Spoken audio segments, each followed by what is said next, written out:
یہ دیکھیں حد نگاہ تک کانٹے دار جھاڑیاں ہیں اور بیچ میں چلنا بڑا مشکل ہوتا ہے۔ یہ کانٹے اس طرح کے ہیں، یہ دیکھیں قریب کر کے، زبردست کانٹے ہیں۔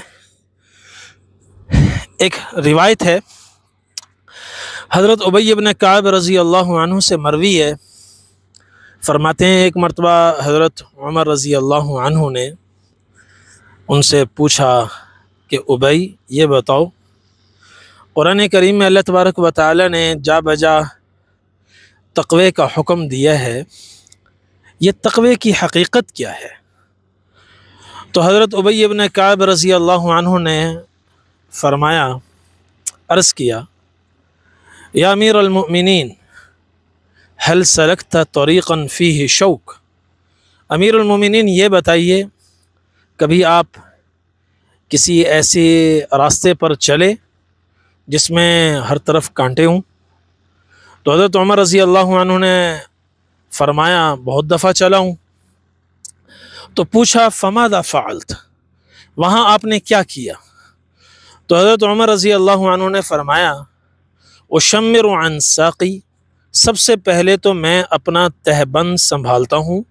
چادر چونکہ بڑی ہوتی ہے، آدمی جب چلتا ہے تو وہ چادر ادھر ادھر پھیلتی ہے اور پھیلنے میں نقصان ہوتا ہے، الجھ جاتی ہے چیزوں سے، تو سب سے پہلے تو میں اپنی چادر سنبھالتا ہوں، تہبند سنبھالتا ہوں،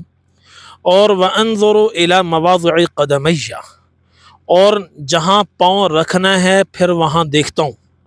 وَأُقَدِّمُ قَدَمًا وَأُؤَخِّرُ أُخْرَى،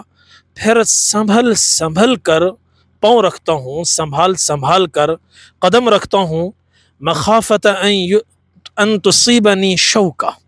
اس ڈر سے کہ کہیں کوئی کانٹا پاؤں میں نہ چبھ جائے، چادر سے نہ الجھ جائے، اس لیے سنبھل کے چلتا ہوں۔ اب یہ دیکھیں یہاں اگر بیچ میں سے میں چلوں تو مجھے بہت سنبھل کے پاؤں رکھنا ہوگا، ایسے اوپر منہ اٹھا کر میں نہیں چل سکتا، تو نیچے دیکھنا پڑے گا اور پورے تیقظ اور بیداری کے ساتھ مجھے چلنا پڑے گا، تو پھر میں یہاں اس بیچ میں سے وہاں تک سلامتی سے پہنچوں گا، ورنہ نہیں پہنچ سکتا۔ تو حضرت ابی بن کعب رضی اللہ عنہ نے عرض کیا امیر المومنین یہی تو تقوی ہے۔ حضرت عمر رضی اللہ عنہ نے فرمایا کیا مطلب؟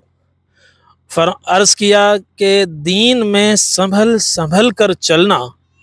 کہ کہیں ہمارا قدم حرام میں نہ پڑ جائے، سوچ سمجھ کر کوئی کام کرو، کوئی زبان سے بول نکالو، پہلے سوچو تولو پھر بولو، کہ کہیں کوئی کلمہ زبان سے غلط نہ نکل جائے، آنکھ کہیں بہک نہ جائے، کانوں میں کہیں کوئی غلط بات نہ چلی جائے، پاؤں کہیں حرام میں نہ پڑ جائے، سوچ سمجھ کر چلتے رہو، ساری زندگی اسی طرح چلتے رہو۔ اور یہ ہر طرف کانٹے بکھرے ہوئے ہیں، اس میں حلال بھی ہے حرام بھی ہے، حرام سے بچنا ہے، حلال ہی میں رہنا ہے، تو اسی کا نام تقوی ہے۔